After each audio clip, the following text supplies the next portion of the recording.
Hi hello എല്ലാ കൂട്ടുകാർക്കും നമസ്കാരം. സീരിയൽ മാനിയ വെറൈറ്റി സ്റ്റോറീസിന്റെ ഏറ്റവും പുതിയൊരു വീഡിയോയിലേക്ക് എല്ലാവർക്കും സ്വാഗതം കേട്ടോ.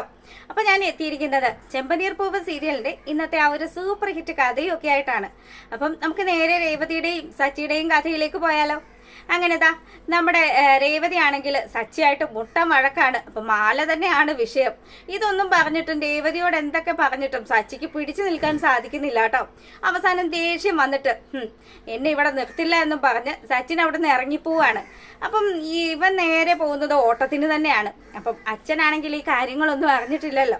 രവി ആണെങ്കിൽ ഉറക്കം എഴുന്നേൽക്കുമ്പോഴത്തേക്കിനും സച്ചി എവിടെയാ മോളെന്ന് ചോദിക്കുമ്പം ഇന്ന് നേരത്തെ തന്നെ ഓട്ടത്തിന് പോയി അച്ഛാ, എന്തായാലും ആളിവിടെ ഇല്ല, അച്ഛൻ എന്തെങ്കിലും ചോദിച്ചാലോ എന്ന് പേടിച്ചിട്ടായിരിക്കും മുങ്ങിയതെന്നും പറഞ്ഞ് രേവതി ഇങ്ങനെ സംസാരിക്കുക. അപ്പൊ രവി ആണെങ്കിലോ രേവതിയുടെ അടുത്തുനിന്ന് ചായയൊക്കെ വാങ്ങി കുടിച്ചിട്ട് പെട്ടെന്ന് തന്നെ സച്ചി ഓട്ടം ഓടുന്ന സ്റ്റാൻഡ് ലക്ഷ്യമാക്കി പോവുക. അപ്പൊ സ്റ്റാൻഡിലാണെങ്കിലോ സച്ചി കൂട്ടുകാരൊക്കെ ആയിട്ട് വർത്താനം പറഞ്ഞ് നിൽക്കുമ്പോഴത്തേക്കിനും എടാ നീ കാണിക്കുന്ന ഒന്നും ശരിയല്ല കേട്ടോ, എത്രയൊക്കെ വന്നാലും നീ കഴിഞ്ഞ ദിവസം കാണിച്ചത് അത് മോശത്തരായി പോയി. രേവതി ആയതുകൊണ്ട് മാത്രമാണ് ഇപ്പോഴും നിന്റെ കൂടെ നിൽക്കുന്നത്. വേറെ ഏതെങ്കിലും പെണ്ണുങ്ങളായിരുന്നെങ്കിൽ നിന്നെ ഇട്ടിട്ട് പോയേനെ എന്നുള്ള കാര്യമൊക്കെ കൂട്ടുകാർ പറയുമ്പോഴത്തേക്കിനും സച്ചി പറയാണ്, എടാ ഞാൻ അങ്ങനെയൊന്നും വിചാരിച്ചിട്ടല്ല, പക്ഷെ അവളല്ലേ തെറ്റ് ചെയ്തത്. ഞാൻ അത്രയും പൂസായിട്ട് നിൽക്കുന്ന എന്നെ തന്നെ ആക്കിയിട്ട് അവൾക്ക് പോകാൻ പാടുണ്ടോ? അതും ആ ഒരു രാത്രി അവൾ എന്നെ ഉപേക്ഷിച്ച് പോയതൊക്കെ മോശമല്ലേ എന്ന് ചോദിക്കുക. അപ്പൊ ഉടനെ തന്നെ കൂട്ടുകാർ പറയുന്നുണ്ട്, ആഹാ നല്ലതുപോലെ വെള്ളം അടിച്ചിട്ട് അവനിപ്പോ എന്ത് ന്യായാന്ന് പറയുന്നത്. അപ്പം ഇങ്ങനെ പറയുമ്പോഴത്തേക്കിനും പെട്ടെന്ന് തന്നെ നമ്മുടെ സച്ചിയുടെ അച്ഛൻ അങ്ങോട്ട് വരിക. അപ്പൊ രവി വരുന്നത് കാണുമ്പോൾ ഒരു കൂട്ടുകാരൻ പറയുന്നുണ്ട്, ദേടാ അച്ഛൻ വരുന്നുണ്ട്. അതിന് നിന്റെ അച്ഛൻ നാട്ടിലില്ലല്ലോ, നിന്റെ അച്ഛൻ വിദേശത്ത് പോയേക്കുമല്ലേ. എടാ എൻ്റെ അച്ഛനല്ലടാ നിന്റെ അച്ഛനാണ് വരുന്നതെന്ന് പറയുമ്പോൾ സച്ചി പെട്ടെന്ന് നോക്കുക, ഭഗവാനെ അച്ഛനെ കാണാതെ വീട്ടിൽ നിന്ന് മുങ്ങിയതാണ് സച്ചി. അപ്പൊ ദാ അച്ഛൻ ഓട്ടോ സ്റ്റാൻഡിലേക്ക് വന്നിരിക്കുകയാണ്. അപ്പം അങ്ങോട്ട് വന്നതും നമ്മുടെ സച്ചി ആണെങ്കിൽ ചെന്നിട്ട് എന്താ അച്ഛാ എന്താ പ്രശ്നമെന്ന് ചോദിക്കുക. അല്ല മോനെ, നീ സാധാരണ ഓട്ടം പോകുന്ന സമയം ഇതല്ലല്ലോ, ഇന്നെന്താ നേരത്തെ ഇറങ്ങിയെന്ന് ചോദിക്കുക. അതച്ഛാ ഞാൻ അവിടെ നിന്ന് കഴിഞ്ഞാൽ ശരിയാവില്ല, അവള് ഞാനും കൂടി ഒട്ടും ശരിയാവില്ല, തമ്മി വഴക്കാവും, പിന്നെ അത് കാരണമാണ് ഞാൻ പോകുന്നതെന്ന് പറയുക. എന്നാലും നിന്നോട് ഞാൻ പറഞ്ഞായിരുന്നു രാവിലെ പോകുന്നതിന് മുന്നേ അച്ഛനെ വന്ന് കാണണമെന്നുള്ള കാര്യം. അപ്പോൾ ഉടനെ രവി ഇങ്ങനെയൊക്കെ പറയുമ്പോൾ നമ്മുടെ സച്ചിയാണെങ്കിലോ അച്ഛനെ വന്ന് കണ്ടു കഴിഞ്ഞാൽ അച്ഛൻ എന്നെ വഴക്കിടാനല്ലേ വിളിക്കുന്നത്, അതുകൊണ്ട് വഴക്ക് എന്തായാലും ഞാൻ കേൾക്കും, അപ്പൊ വൈകുന്നേരം കേൾക്കാമല്ലോ എന്ന് വിചാരിച്ചു. രാവിലെ തന്നെ എന്തിനാ എൻ്റെ മൂഡ് കളയണമെന്നും പറഞ്ഞ് സച്ചി ഇങ്ങനെ സംസാരിക്കുമ്പം മോനെ നീ കാണിക്കുന്നതൊക്കെ തെമ്മാടിത്തരമാണ്, നീ എന്തായാലും ഒരിക്കലും രേവതിയോട് ഇങ്ങനെയൊന്നും പെരുമാറാൻ പാടില്ല എന്നും പറഞ്ഞ് രവി ആണെങ്കിൽ നമ്മുടെ സച്ചിയെ ഉപദേശിക്കുക. അപ്പം സച്ചി ആണെങ്കിൽ എൻ്റെ പൊന്നച്ഛ ബാക്കി എന്തെങ്കിലും ഉണ്ടോ, ഞാൻ വീട്ടിൽ വരുമ്പോൾ കേട്ടോളാം, അതുകൊണ്ട് അച്ഛൻ ഒന്ന് ഇവിടുന്ന് പോകാവോ എന്ന് ചോദിക്കുമ്പോഴത്തേക്കിനും പെട്ടെന്ന് നമ്മുടെ സച്ചിക്ക് ഒരു ഓട്ടം വരിക. അപ്പം ദേ എനിക്കൊരു ഓട്ടം വന്നിട്ടുണ്ട്, ഞാൻ പോയിക്കോട്ടെ. എടാ എടാ എടാ ഓടിപ്പോവല്ലേ, അവിടെ നിൽക്ക്. എടാ അതെ എൻ്റെ അച്ഛനെ നിങ്ങൾ എല്ലാവരും കൂടി ഒരു ഓട്ടോ കയറ്റി വിട്ടേക്കണേ എന്നുള്ള കാര്യമൊക്കെ പറഞ്ഞ് കൂട്ടുകാരോട് ബൈയൊക്കെ പറഞ്ഞ സച്ചി ഭയങ്കര ധൃതിയിൽ അങ്ങ് പോവുക. അപ്പൊ പെട്ടെന്ന് തന്നെ മോനെ എടാ വൈകുന്നേരം നേരത്തെ വീട്ടിൽ വരണം, അച്ഛന് സംസാരിക്കണമെന്നൊക്കെ രവി നിന്ന് വിളിച്ചു പറയുകയാണ്. ആ വരാമെന്നും പറഞ്ഞ് സച്ചി അങ്ങോട്ട് ഓട്ടത്തിന് പോവാട്ടോ. അപ്പൊ അച്ഛനാണെങ്കിൽ ഇതാ ഒരു ഓട്ടോ പിടിച്ച് വീട്ടിലേക്ക് മടങ്ങി വരിക. വീട്ടിൽ മടങ്ങി വരുമ്പോഴത്തേക്കിനും പുള്ളിക്കാരൻ കാണുന്ന കാഴ്ചയെന്ന് പറഞ്ഞാൽ വീട് മുഴുവനും അലങ്കരിച്ച് വെച്ചിരിക്കുകയാണ്. ശരിക്കും പറഞ്ഞാൽ നമ്മുടെ ചെറുക്കം കാണലാണല്ലോ ഇന്ന്. അപ്പൊ സുധിയ ആണെങ്കിൽ നല്ല രീതിയിലൊക്കെ ഒരുക്കാനുള്ള കാര്യങ്ങളെല്ലാം ചന്ദ്രമതി ഇങ്ങനെ പ്ലാൻ ചെയ്യാണ്. പക്ഷെ എൻ്റെ മോനെ ഏത് ഡ്രസ്സ് ഇട്ടാലായിരിക്കും കൂടുതൽ ഭംഗി. അപ്പൊ സുധിയാണെങ്കിൽ കൂട്ടത്തിൽ കൊള്ളാത്ത ഒരു ഡ്രസ്സ് എടുത്തങ്ങ് ഇടുക. ഇത് കണ്ടതും ചന്ദ്രയാണെങ്കിൽ പോയിട്ട് പറയുന്നുണ്ട്, എൻ്റെ പൊന്നു മോനെ ആ ബന്ധം ഉറയ്ക്കണം. അവരിവിടെ വന്ന് കണ്ടു കഴിഞ്ഞാൽ ഇതുപോലെ ഒരു സുന്ദരനായിട്ടുള്ള ചെറുക്കനെ അവർക്ക് വിട്ട് കളയാൻ തോന്നരുത്, അതുകൊണ്ട് എൻ്റെ മോനെ അതുപോലെ ഒരുങ്ങണമെന്നും പറഞ്ഞ് അമ്മ തന്നെ പുന്നാര മോനെ ഒരുക്കുക. അപ്പം മോനാണെങ്കിലും എൻ്റെ അമ്മ എനിക്കിപ്പോൾ കല്യാണമൊന്നും വേണ്ട, ഇപ്പം തന്നെ ഞാനൊരു അക്കിടിയിൽപ്പെട്ട് നിൽക്കുകയല്ലേ, എനിക്കൊരു ജോലിയൊക്കെ ആവട്ടെ, അതിനുശേഷം കല്യാണത്തെക്കുറിച്ച് ചിന്തിക്കാമെന്നൊക്കെ പറയുക. പക്ഷേ ചന്ദ്രമതി ആണെങ്കിലോ തനിക്ക് സച്ചിയുടെ മുന്നിൽ ഞെളിഞ്ഞു നിൽക്കണം. സ്ത്രീധനത്തുക 50 ലക്ഷം രൂപ കിട്ടിക്കഴിഞ്ഞാൽ സച്ചിയുടെ മുന്നിൽ ആ കാശ് വലിച്ചെറിഞ്ഞിട്ട് എൻ്റെ മോനുമായിട്ട് അന്തസ്സായിട്ട് എനിക്ക് ജീവിക്കണം, ഇതാണ് പുള്ളിക്കാരുടെ ഉദ്ദേശം. അപ്പം ചന്ദ്രമതി ഇതൊക്കെ പ്ലാൻ ചെയ്യുമ്പോഴത്തേക്കിനും നമ്മുടെ ഭാമ അവിടെ ഉണ്ട് കേട്ടോ. ഉടനെ തന്നെ ഭാമയോട് പറയാണ്, ഭാമതേ നീ ഇത് പോയിട്ട് ഏത്തക്ക ബജ്ജി ഉണ്ടാക്ക് എന്നൊക്കെ പറഞ്ഞ് കുറച്ച് പഴവും അതുപോലെ സംഭവമൊക്കെ എടുത്ത് കൊടുത്തിട്ട് ചന്ദ്ര ഇങ്ങനെ ഓർഡർ ഇടുകയാണ്. അപ്പം ഭാമയാണെങ്കിലോ ഇതെന്തൊരു കഷ്ടമാണ്, ഇവളെ സഹായിക്കാൻ നിന്നിട്ട് ഇപ്പം തലവേദന പിടിക്കുന്ന അവസ്ഥയാണല്ലോ എന്നൊക്കെ പറഞ്ഞ് ഇങ്ങനെ നിൽക്കുമ്പം ഉടനെ തന്നെ നമ്മുടെ ഭാമ രേവതിയെ കാണുകയാണ്. എന്നൊരു കാര്യം ചെയ്താലോ, രേവതിയെ കൊണ്ട് ഇത് ചെയ്യിച്ചാലോ എന്നിങ്ങനെ ചിന്തിക്കുക. അപ്പൊ രേവതിയുടെ അടുത്ത് പോയിട്ട്, മോളെ ആന്റി നീ ഒന്ന് സഹായിക്കുവോ, അവള് പറഞ്ഞ അനുസരിച്ച് ഇതെന്തോ കണ്ണാടി പോലെ കാണണമെന്നൊക്കെയാണ് പറയുന്നത്, നീ എന്നെ ഒന്ന് ഹെൽപ്പ് ചെയ്യുമോ എന്ന് ചോദിക്കുകയാണ്. അപ്പൊ ഉടനെ തന്നെ രേവതി പറയുന്നുണ്ട്, സുധീന്ദ്രന്റെ കാര്യത്തിലാണെങ്കിൽ ആന്റി എൻ്റെ ഒരു സഹായവും ആന്റി പ്രതീക്ഷിക്കേണ്ടെന്ന് പറയുകയാണ്.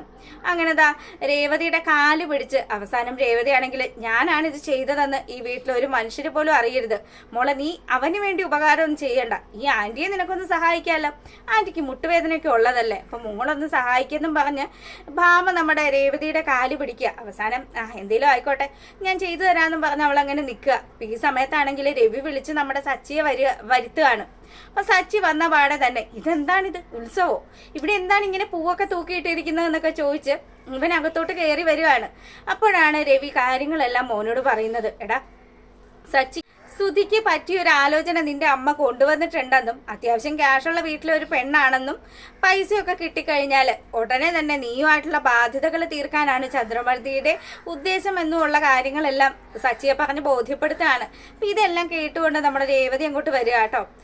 എന്താ ആൾക്കാരാണ് അച്ഛ, ഒരു കാരണം വെച്ചാലും കല്യാണത്തിന് മുന്നേ പൈസയൊന്നും വാങ്ങിക്കരുത്. ഇത് കേൾക്കുമ്പോഴത്തേക്കിനും നമ്മുടെ സച്ചിക്ക് ദേഷ്യം വന്നു കേട്ടോ. സച്ചി രേവതിക്ക് നേരെ തിരിയാണ്. എൻ്റെ പൊന്നു രേവതി, നിനക്ക് തലക്ക് വല്ല കുഴപ്പമുണ്ടോ എന്ന് ചോദിക്കുക. 50 ലക്ഷം രൂപയെ അവൻ അച്ഛനെ പറ്റിച്ചതാണ്, ആ കാശ് എനിക്ക് കിട്ടണമെങ്കിൽ ഇനിയിപ്പോൾ ഇതൊക്കെ ഉള്ളു മാർഗം. അവൻ്റെ കല്യാണം എങ്ങനെയും ഒന്ന് നടന്നാൽ മതിയെന്നും പറഞ്ഞ് സച്ചി ഇങ്ങനെ സംസാരിക്കുമ്പം ആ പൈസ അവരുണ്ടാക്കിയത് കഷ്ടപ്പെട്ടിട്ടായിരിക്കില്ലേ. ഒരു പെണ്ണിനെ പറഞ്ഞയക്കാനായിട്ട് വീട്ടുകാരെന്തുമാത്രം കഷ്ടപ്പെടുമെന്നുള്ളത് എൻ്റെ കല്യാണ സമയത്ത് ഞാൻ അനുഭവിച്ചറിഞ്ഞ കാര്യമാണ്. ഇത് കേൾക്കുമ്പോൾ നമ്മുടെ രവിക്ക് സത്യമാണെന്നുള്ള കാര്യം മനസ്സിലാവുകയാണ്. രേവതി പറഞ്ഞത് ശരി തന്നെയാണ് മോനെ, അതാണ് അതിൻ്റെ മര്യാദ രീതി. അതുകൊണ്ട് കാശൊന്നും അങ്ങനെ മേടിക്കുകയൊന്നും വേണ്ട, കല്യാണം കഴിഞ്ഞതിന് ശേഷം പെണ്ണും വീട്ടുകാർ തരുന്ന പൈസ വാങ്ങിച്ചാൽ മതി എന്നുള്ള കാര്യം പറയുകയാണ്. അപ്പോൾ ഉടനെ തന്നെ നമ്മുടെ ചന്ദ്ര ഇങ്ങോട്ട് വരിക. ചന്ദ്ര വന്നിട്ട്, കണ്ടില്ലേ ഇവിടുത്തെ അലങ്കാരങ്ങളൊക്കെ കണ്ടില്ലേ, എങ്ങനെയുണ്ട് കാര്യങ്ങൾ? അതെ, എൻ്റെ മോന് നല്ല ഹൈ ക്ലാസ് ഫാമിലിയിൽ നിന്നാണ് കൊണ്ടുവന്നിരിക്കുന്നത്, അല്ലാതെ നിന്റെ പോലെ പൂക്കാരിയൊന്നും അല്ല.